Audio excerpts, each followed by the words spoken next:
Olá galerinha, tudo bem com vocês? Sejam bem-vindos a mais um vídeo.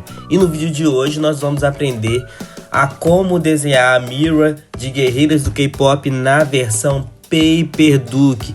Design esse que foi criado pela fantástica Pri, do canal da Pri. Eu vou deixar o link aí na descrição do canal dela para você conhecer de perto o trabalho fantástico que ela faz com Paper Ducks. Ela faz roupinhas, ela faz ambientes, ela faz diversos temas de Paper Duck, desde Paper Ducks originais como personagens diversos que a gente conhece, como já teve Mario, já teve Ladybug. O canal dela é muito legal. Acessa aí o link na descrição. Acesse o canal dela depois que você vê o vídeo aqui, é claro.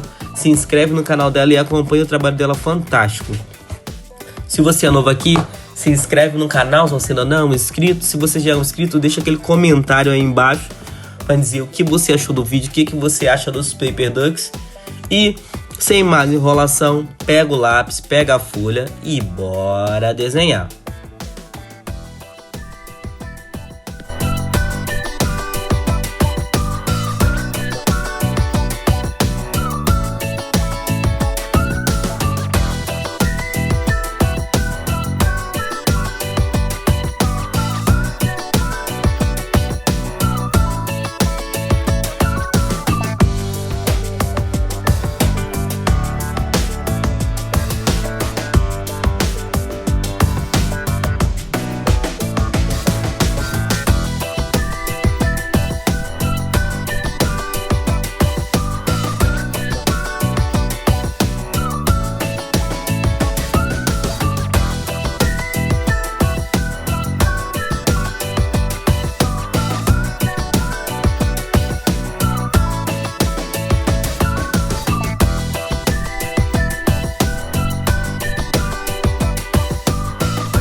Então é isso, pessoal. Muito obrigado por ter assistido o vídeo até aqui.